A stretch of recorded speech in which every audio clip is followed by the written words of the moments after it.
তো নমস্কার বন্ধুরা, আপনাদের কাছে আরেকটি নিউজ নিয়ে চলে এসেছি।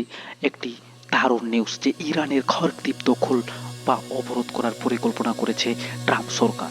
হরমুজ প্রণালী পুনরায় চালু করতে ইরানের উপর চাপ সৃষ্টি করার জন্য ট্রাম্প প্রশাসন দেশটি খরদ্বীপ দখল বা অবরোধ করার বিবেচনা করেছে। তিনি হরমুজ খাল উন্মুক্ত রাখতে চান। এর জন্য যদি খরদ্বীপ দখল করতে হয় তবে তাই করা হবে।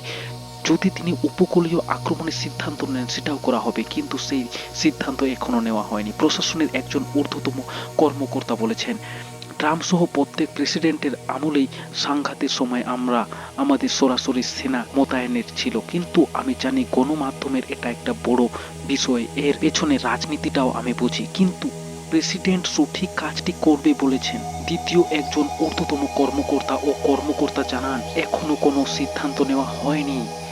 এখনো কোনো সিদ্ধান্ত নেওয়া হয়নি, কিন্তু ট্রাম্প সরকার ইরানের কাছে চাপ দিচ্ছে যে এটাকে করা হোক।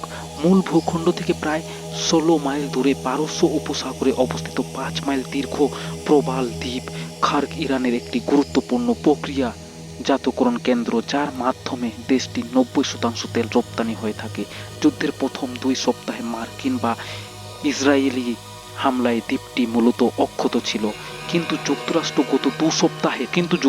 গত সপ্তাহে দ্বীপটি সাময়িক স্থাপনগুলোতে বোমা হামলা চালিয়েছিল, যদিও তেল রপ্তানি কেন্দ্রগুলো অক্ষত রেখেছে। মার্কিন প্রেসিডেন্ট ডোনাল্ড ট্রাম্প সতর্ক করে বলেছেন, হরমুজ প্রণালী দিয়ে জাহাজের নিরাপত্তা চালালে ইরান বা অন্য কোনো দেশ হস্তক্ষেপের জন্য কিছু করলে তিনি তেল স্থাপনগুলোকে লক্ষ্যবদ্ধ না করার সিদ্ধান্তটি বিবেচনা করবেন। মার্কিন বা ইসরায়েলি হামলায় জবাবে ইরান জাহাজ আক্রমণ শুরু করার পর থেকে গুরুত্বপূর্ণ এই জলপথটি কার্যত অবরুদ্ধ হয়ে পড়েছে, যার ফলে তেলের দাম ব্যাপক উৎফুল্ল ঘটেছে। তো বন্ধুরা, আপনারা দেখতেই পারছেন যে কি ঘটেছে, কি চলছে এখানে, তো কিসের জন্য এত বুঝতে পারছেন। তো এই হলো আজকের খবর, একটি ব্রেকিং নিউজ। তো খবরটি ভালো লাগে অবশ্যই শেয়ার করবেন, চ্যানেলটিকে সাবস্ক্রাইব করবেন, আর নিউজ এরকম আপডেট পাওয়ার জন্য চ্যানেলটিকে সাবস্ক্রাইব করে দেবেন। ধন্যবাদ।